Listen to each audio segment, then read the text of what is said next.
We have become a wicked nation. We have become a lost nation. And within this nation is a backslidden, lukewarm, compromising church. We have become a nation who has forgotten who and what made them great, just as God's people Israel did. Only the cries of God's people can turn the spirit of Sennacherib, with whom the angel of death has made a covenant, and who has risen again in this day and hour from his plan of destruction. Only God, when carefully sought, can stop the destruction currently being plotted from without and within our land, for our enemies are many. All idols must be torn from our hearts, and the saints of God must be purified. Many Christians have made a covenant with the king of Assyria. They have said, "We worship the same God. Our God is your God. Let us bind together," because they, like Hezekiah, have been intimidated and fear for their necks, their ministries, their lives. It is written that Jesus said, "For whosoever will save his life shall lose it, but whosoever shall lose his life for my sake and the gospel's, the same shall save it." The king of Assyria, moved by a great principality, has risen. He who loves death, and his murderous hordes are spreading like a plague in all the earth, terrorizing, leaving nothing but ruin in their wake.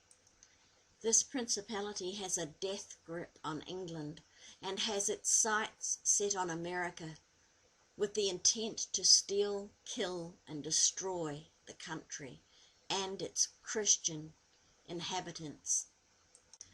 These enemies of God and of America have no need of an air force or a navy. An army is all they need, and they have that, and millions of them have boots on the ground in America.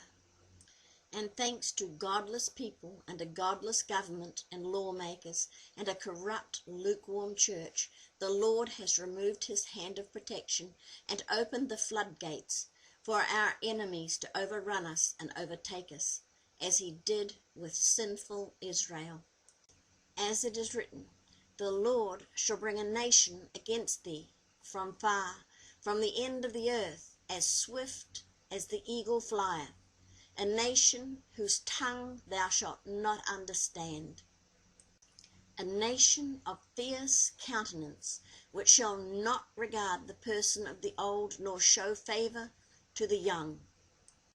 And he shall besiege thee in all thy gates, until thy high and fenced walls come down, wherein thou trusted, throughout all the land. And he shall besiege thee in all thy gates, throughout all thy land, which the Lord thy God hath given thee." Satan and those who are a part of his beast system are filled with hate, evil, depravity, darkness, and death.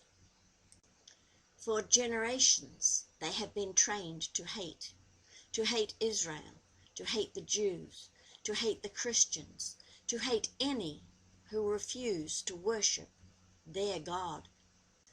Their men and women love death more than they love God. They love darkness more than they love light.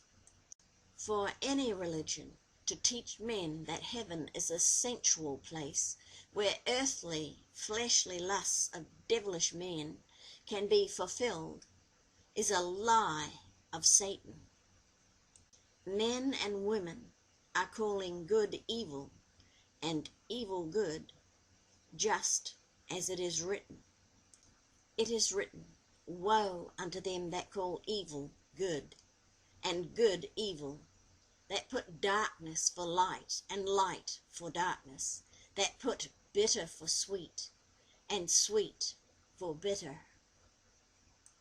The God we serve is love, not hate, good, not evil, light, not darkness, life, not death. Though many scoffers and mockers may ridicule you, saint of God, know that the Lord is soon to return, and keep yourself ready. These are the last of the last days, saints. Hold fast to your faith. Be thou faithful unto death, and you shall receive the crown of life. Please take the time to read all of Deuteronomy chapter 28. Now, saints, I don't pretend to know what's going to become of the Korean dictator who is currently threatening America. I don't know what's going to become of America, or how Russia and China will react should America go on the offensive. But you can be guaranteed that if America is weakened in any way, its enemies from within will be emboldened. We are surely living in perilous times, saints, and we must stay repentant and draw near to God, for time is short.